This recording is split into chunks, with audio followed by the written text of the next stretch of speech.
दोस्तों, बाबा बागेश्वर धाम धीरेन्द्र शास्त्री एक बार फिर चर्चा में हैं और इस बार चर्चा का कारण यह है कि उनसे एक प्रेमी टकरा गया। जी हाँ, बिल्कुल आपने सही सुना। उनके महासमागम कार्यक्रम में एक प्रेमी उनसे आ मिला। बाबा बागेश्वर धाम और प्रेमी के बीच में जिस प्रकार की बातें हुई वो सोशल मीडिया पर धमाल मचा रही हैं। चर्चा ये है कि प्रेमी ने बाबा बागेश्वर धाम को एक्सपोज कर दिया है, लेकिन क्या वाकई में एक्सपोज कर दिया है या बात कुछ और है? क्योंकि एक वीडियो सोशल मीडिया पर इन दिनों काफ़ी तेज़ी से वायरल है और तैर रहा है और उसमें ये दावा किया जा रहा है, बल्कि एक कंक्लूजन निकाला जा रहा है कि बाबा बागेश्वर धाम एक्सपोज हो रहे हैं। तो आइए पूरी कहानी समझते हैं। बात दरअसल ये है कि उनका एक समागम चल रहा था।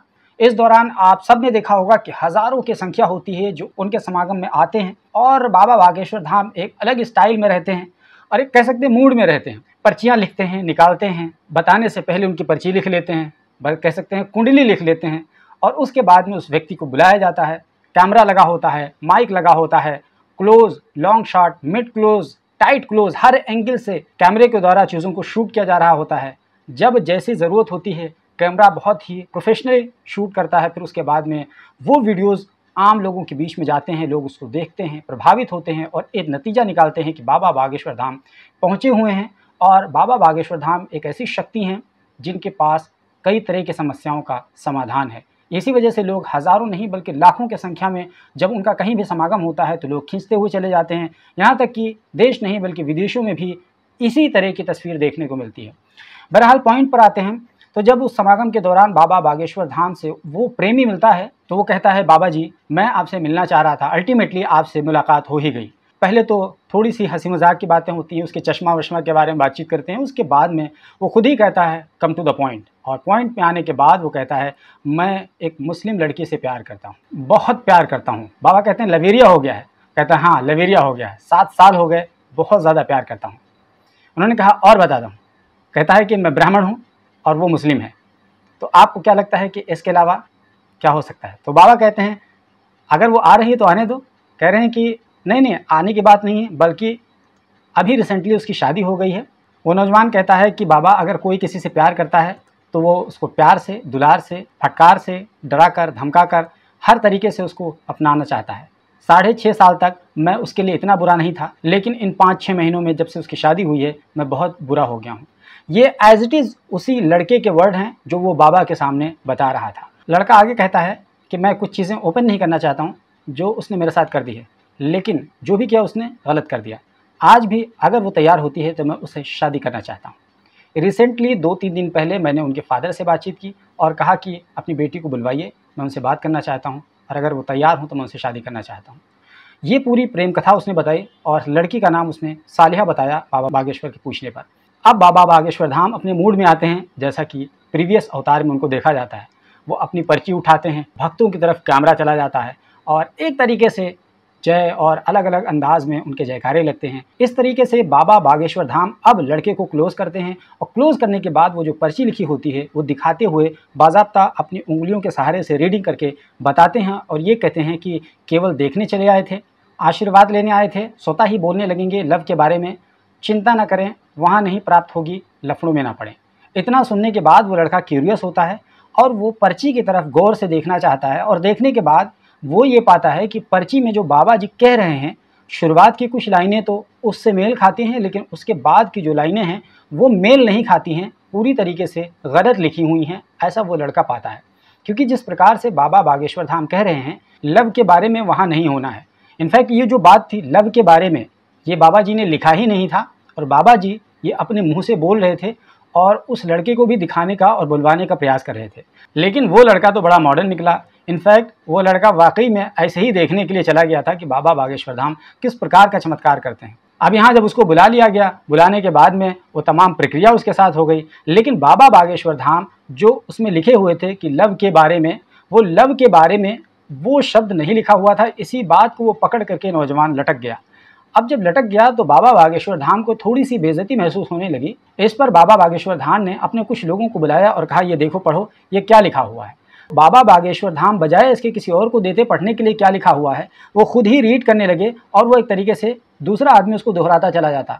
जाहिर है कि इस तरह के माहौल में जहाँ हज़ारों की संख्या मौजूद हो, एक अलग तरह का इन्वायरमेंट हो भक्ति का, और जब सारे लोग बाबा बागेश्वर धाम ही के भक्त हों, इस परिस्थिति में कोई भी व्यक्ति बाबा बागेश्वर धाम के इतर अपना कोई विचार रख दे, या वो जो पढ़ रहे हैं उसके इतर कोई कह दे नहीं नहीं आप जो पढ़ रहे हैं वो ठीक नहीं पढ़ रहे हैं, ऐसा उमूमन संभव नहीं लगता है। बस इसी वजह से जिन जिन लोगों को उन्होंने वो तहरीर पढ़वाई, इनफैक्ट सबों ने वही पढ़ दिया जो बाबा बागेश्वर धाम पढ़ते चले जा रहे थे। किसी ने उनका विरोध नहीं किया, किसी ने उसके खिलाफ जाने की जुर्रत नहीं की। लेकिन ये लड़का चश्मा लगाए हुए बेबाकी के साथ, निडरता के साथ लगा रहा और ये कहता रहा कि बाबा जी ये बात जहाँ तो आप लव की बात कह रहे हैं वो लव इनफैक्ट नहीं लिखा हुआ है।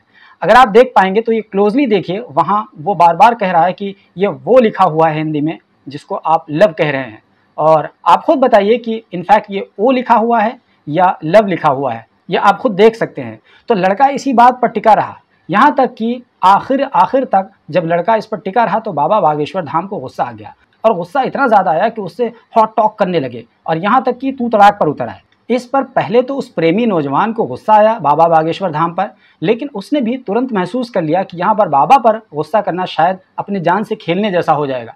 इसलिए उसने थोड़ा सा ये परिचय कराने की कोशिश की कि मैं भी ब्राह्मण हूँ, मैं भी यहीं का रहने वाला हूँ, यानी कोई ये ना समझे कि मैं कोई दूसरी जाति का हूँ, छोटी जाति का हूँ, या कोई दूसरे धर्म का हूँ। इस तरह बताने का उसने ये प्रयास किया ताकि हमारे ऊपर कोई मानसिक या शारीरिक हिंसा ना की जाए। तो इसी वजह से उसने पहले तो ये बताने का प्रयास किया, लेकिन उसके बाद जब और ज़्यादा माहौल ख़राब हो गया तो एक तरीके से वो बहुत ही ज़्यादा सहमा डरा सा लगने लगा। जब लड़का बार बार कह रहा था कि यहाँ पर जो आप बोल रहे हैं वो लव नहीं लिखा हुआ है, इस पर बाबा बागेश्वर धाम ने उसका चश्मा उतार दिया और कहा कि अब देखो। तो जब उसने चश्मा उतार के देखा फिर भी वो अपनी बात पर डटा रहा और कहा यहाँ जो आप बोल रहे हैं वो नहीं है, यहाँ पर वो लिखा हुआ है, लव नहीं लिखा हुआ है। लड़का जब हालात की नज़ाकत को समझ गया और बाबा बागेश्वर धाम भी इस बात को समझ गए कि हमारी बेइज्जती हो रही है, और लड़का भी समझ गया कि हमारे साथ कुछ दुर्व्यवहार हो सकता है यहाँ पर, तो लड़का ने कहा कोई बात नहीं गुरुजी, आगे क्या होगा। तो उन्होंने कहा कि नहीं होगा, यानी अब इस लड़की के साथ शादी नहीं होगी। तो लड़के ने कहा ठीक है नहीं होगी, कोई बात नहीं, छोड़िए। तो उसने कहा नहीं ना, अब आप छोड़ेंगे नहीं। अब यहाँ पर महसूस कीजिए कि लड़का कह रहा है कि छोड़िए, जो हुआ सो हुआ। तो बाबा बागेश्वर धाम कहते हैं कि अगर हम छोड़ दें तो फिर हम तो पागल हो गए, तुम तो हमें बुद्धू बना करके चले गए। नहीं, हम नहीं छोड़ेंगे, किसी भी सूरत में ही छोड़ेंगे ठटरी। जो बातें उन्होंने कही हैं मैं शब्दशः वही बातें कह रहा हूँ, यानी इसका मतलब ये है कि आप किसी और को बुलाइए जो आपका आदमी हो। तो इस पर वो कहता है कि मेरी मम्मी को बुलाया जाए। उसके मम्मी पापा दोनों बाबा बागेश्वर धाम के परम भक्त होते हैं। इस प्रकार से उसको आशंका होती है कि मेरे मम्मी पापा भी वही कहेंगे जो बाबा बागेश्वर धाम कहलवाना चाहेंगे।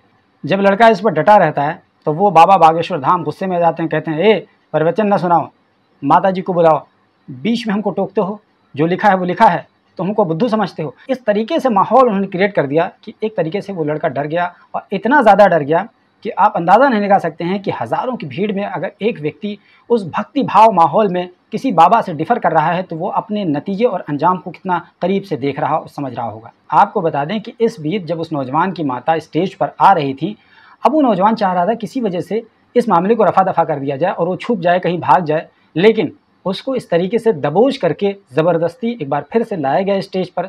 उसके चेहरे से आप भाव देख सकते हैं कि कितना ज़्यादा डरा हुआ, सहमा हुआ था, क्योंकि उसको अंदाज़ा था कि अगर इस भक्ति भरे माहौल में अगर बाबा से कोई डिफ़र करता है या बाबा को बेइज्जत करने का, कोई एक्सपोज करने का प्रयास करता है तो उसका अंजाम शायद उसका बुरा भी हो सकता है। इसी वजह से वो डरा हुआ था, नहीं आना चाह रहा था, लेकिन सिक्योरिटी, पुलिस और उनके भक्तों के माध्यम से अल्टीमेटली उनको स्टेज पर आना पड़ा उस लड़के को। और आखिरकार जब वो अपने माँ के साथ स्टेज पर आया तो फिर माँ ने भी वही पढ़ा जो बाबा ने पढ़वाया, और वही हुआ जिसकी उसे उम्मीद थी। इस तरह जब उस नौजवान की माँ ने वही पढ़ा जो बाबा जी वहाँ पढ़वाना चाह रहे थे, इस पर उसने एतराज़ किया और कहा कि मैं आपके इस बात से इत्तेफाक नहीं रखता हूँ, क्योंकि ये आपके परम भक्त हैं और आप वही पढ़ रहे हैं, वो भी पीछे पीछे वही पढ़ती चली जा रही हैं।